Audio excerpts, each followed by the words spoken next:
People need to understand the psychospiritual reason to why Trump is president, and I'm going to explain it through the lens of Jungian psychology. President Trump is by far the greatest president in U.S. history, and people don't seem to understand why. And it's because he is a lesson to the collective. As a black female American, of course I don't support Trump. I don't support his tactics or his ideologies, but since 2016 I have been saying that Trump is the president that America needs and not the president that we want.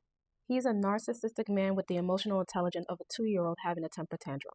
Trump is possessed by what Jungian analysts call the Shadow King archetype. The Shadow King is a transpersonal archetypal entity, a transpersonal entity that exists in the psyche of all men. And the Shadow King can only enter through various initiations, like a coronation or inauguration, in violent, immature, or narcissistic men over the age of 40. The Shadow King has the ability to awaken the collective shadow in all cultural groups for destruction and chaos, but also for healing and rebirth. For decades, most people denied that racism exists in this country, and it was revealed again when Obama took office, and then it died down again when he left. Obama and the Democratic presidents are a lid to a boiling pot, to content that no one could see or fully understand. For centuries, America has had a rotting foundation that has been glossed over with equal rights, women's rights, gay rights, affirmative action, DEI initiatives, etc. Trump's unconscious psychospiritual mission is to reveal the truth about this country's dark secrets, its past, its dark mortality, which is white supremacy, which is an extreme form of delusionality. White supremacy is a mental illness, and Trump is revealing that to the world. Through the Hermetic principle, the law of polarity, Trump is revealing to the world the global brainwashing that has been in place for centuries through his own actions and mindset. At its very core, white supremacy is not just about skin color, but about the evil that exists in all of humanity. It is psychological spiritual warfare. In reality, yes, Trump is a delusional narcissist who needs to get out of office, but on a psychospiritual level, he's not the true problem. On a psychospiritual level, the true problem is the people's complacency, the lack of warrior energy that has been dormant for decades, the lack of urgency to change what needs to be changed. Inadvertently, the Shadow King triggers healing by bringing up the shadow from the collective unconscious for people to do something about their cultural issues. And since his presidency, every cultural group has been talking about various issues within their culture that has been unspoken for decades. Again, these cultural issues are connected to the collective shadow in the collective unconscious. Now, for Black women, just being part of the 92% isn't the only work that needs to be done. For Black females, the shadow is connected to colorism, jealousy, bullying, and the envy towards other Black women, which is a subset of white supremacist mindset. Black women also need to address the crabs in the barrel mentality and the slave clown mentality coined by Dr. Naeem Akbar.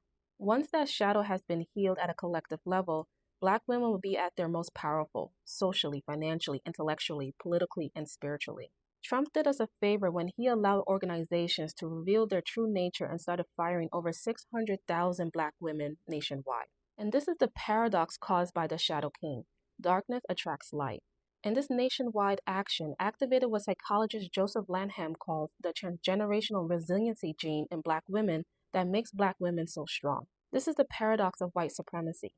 The more it pressures us, squeezes us, and adds overwhelming hardship to our lives, the more it activates our ancestral gifts, the resiliency gene, which is also ancestral protection. Trump as the Shadow King specifically gave Black women the opportunity for us to work together and to become one of the strongest social, financial, and political groups in the nation. But that is blocked until we do the inner healing and the shadow work. When the healing work has reached a certain point, it will project outward as the first Black female president, collective wealth, generational wealth, or mega corporations owned by Black women. Understand that every nation's leader is a reflection, a projection of the nation's mentality and the cultural background that they are a part of. The Shadow King wants what every king wants, the power to rule over its people and to make sure that no one has the opportunity to use a system to reach his level. Every country's leaders represents the consciousness of his country. Trump represents the consciousness of white males. Obama represents the consciousness of Black males. Michelle Obama and Kamala represents the consciousness of Black females. In 2025, journalists have said that Trump has an imperialistic mindset in a modern world. And they are absolutely right, because the Shadow King is a timeless archetypal entity, meaning that for every man, the Shadow King will represent the mindset and the cultural background of the person it's attached to.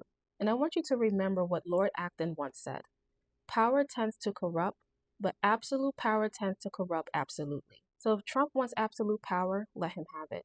And let his greed be his own downfall, because we do need the warrior archetype activated in the collective unconscious again. Thank you everyone for watching. I'm Jungian therapist Victoria, and I hope you found this insightful. Repost this video and follow me for more psychological insight. See you soon. Take care.